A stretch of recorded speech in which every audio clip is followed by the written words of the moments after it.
Hello students, नमस्कार। आप सभी का एक बार फिर स्वागत है आपके अपने यूट्यूब चैनल गुरुजी ज्ञान गंगा में। फ्रेंड्स, आज की वीडियो में हिंदी व्याकरण के महत्वपूर्ण क्वेश्चंस को शामिल किया गया है जो सभी परीक्षाओं के लिए बहुत ही महत्वपूर्ण है।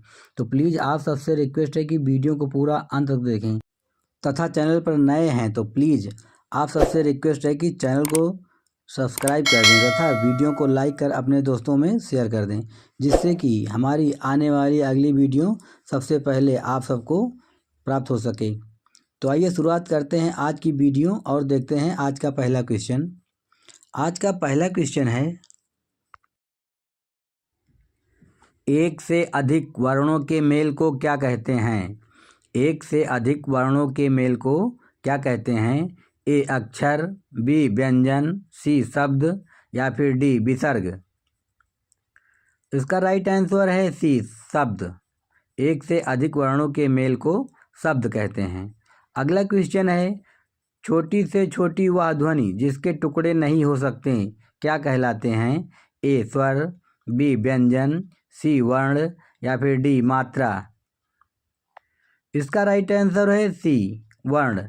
छोटी से छोटी वह ध्वनि जिसके टुकड़े नहीं हो सकते वर्ण कहलाते हैं। अगला क्वेश्चन है, वे वर्ण जो स्वतंत्र रूप से बोले जाते हैं क्या कहलाते हैं? ए संज्ञा, बी सर्वनाम, सी व्यंजन या फिर डी स्वर। इसका राइट आंसर है डी स्वर।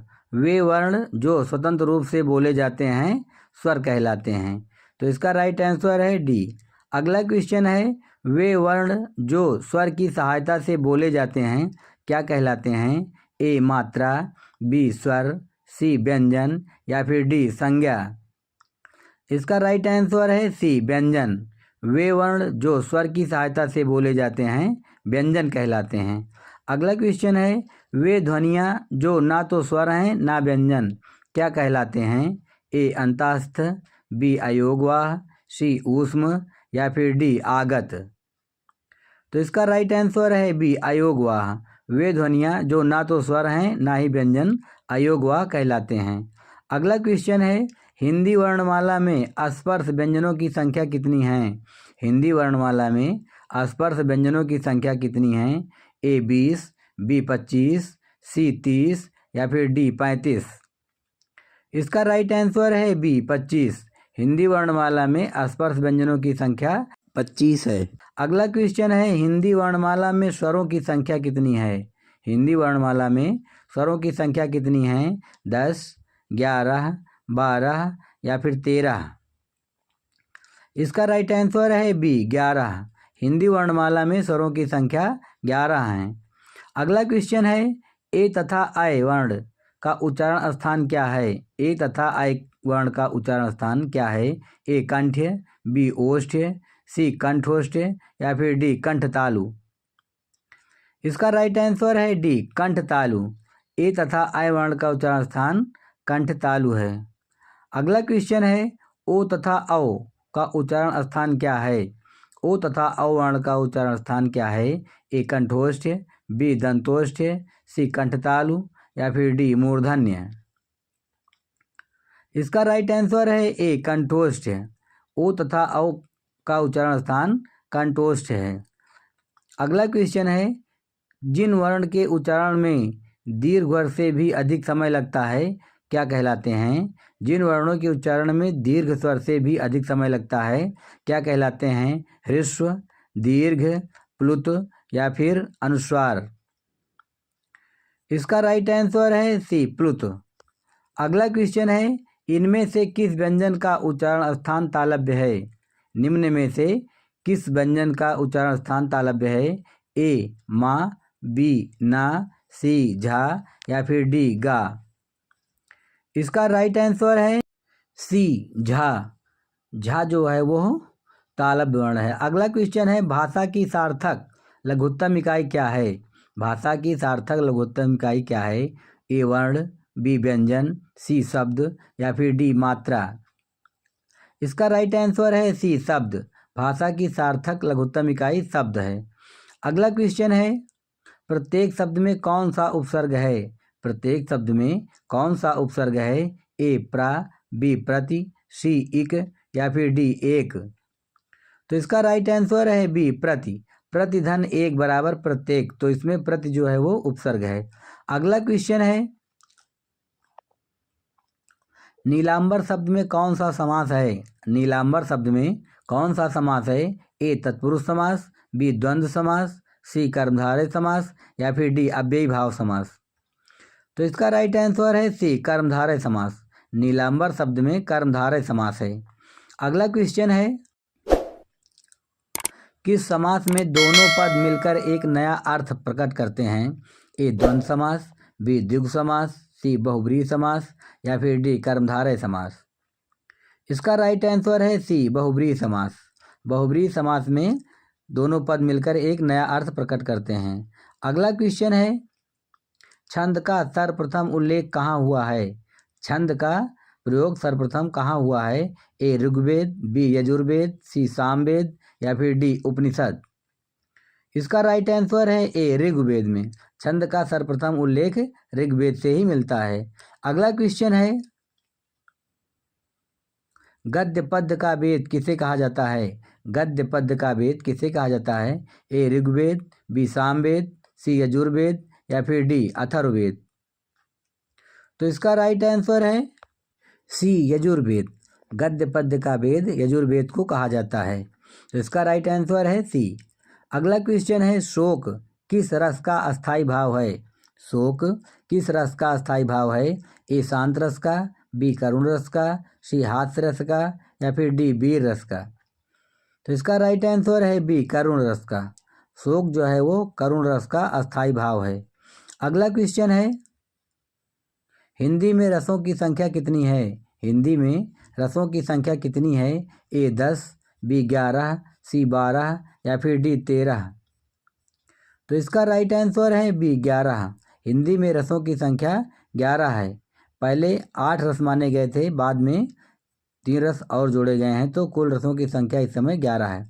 अगला क्वेश्चन है, रति किस रस का अस्थाई भाव है? कि श्रृंगार रस का, बी वीर रस का, सी करुण रस का या फिर डी हास्य रस का। इसका राइट आंसर है ए श्रृंगार रस का। रति जो है वो श्रृंगार रस का अस्थाई भाव है। तो इसका राइट आंसर है ए। अगला क्वेश्चन है, किस रस को रसराज कहा जाता है? किस रस को रसराज की संज्ञा दी गई है?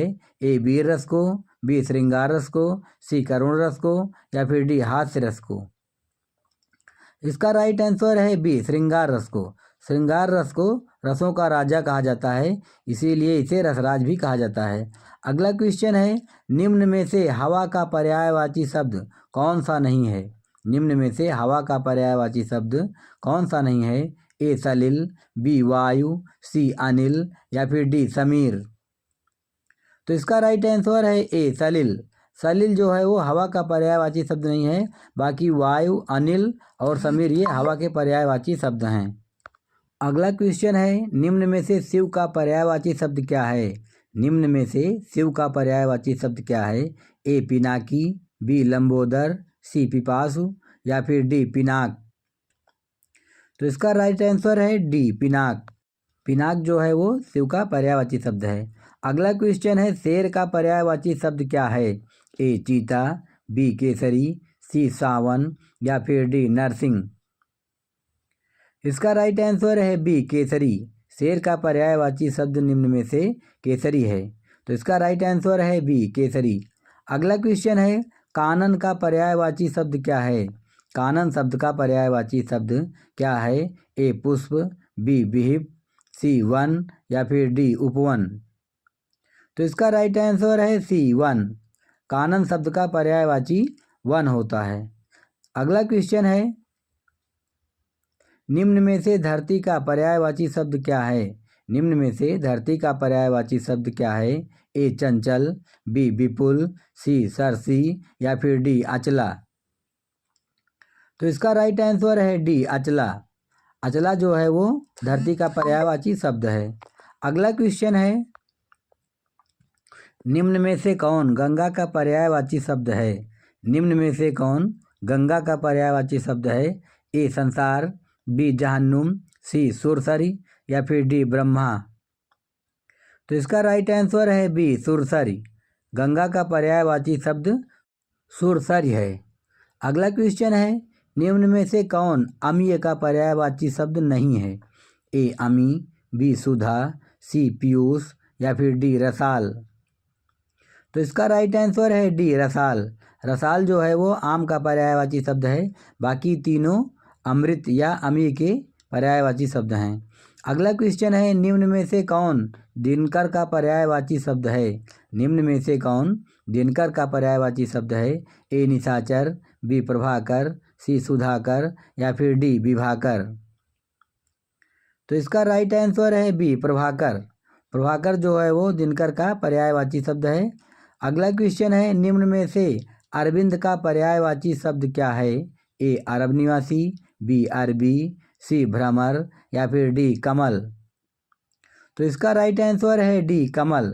कमल जो है वो अरविंद का पर्यायवाची शब्द है। अगला क्वेश्चन है, दामिनी का पर्यायवाची शब्द निम्न में से क्या है? दामिनी का पर्यायवाची शब्द निम्न में से क्या है? ए वर्षा, बी नीरज, सी बादल या फिर डी विद्युत। तो इसका राइट आंसर है डी विद्युत। विद्युत जो है वो दामिनी का पर्यायवाची शब्द है। तो फ्रेंड्स, आज की वीडियो की यह श्रृंखला यही समाप्त हुई। फिर मिलेंगे अगली ऐसी ही महत्वपूर्ण वीडियो में, परंतु उससे पहले आप सबसे रिक्वेस्ट है, यदि अभी भी आप सबने हमारे चैनल को लाइक और सब्सक्राइब नहीं किया है तो प्लीज़ चैनल को लाइक करें तथा सब्सक्राइब कर अपने दोस्तों में शेयर करें। जय हिंद, जय भारत।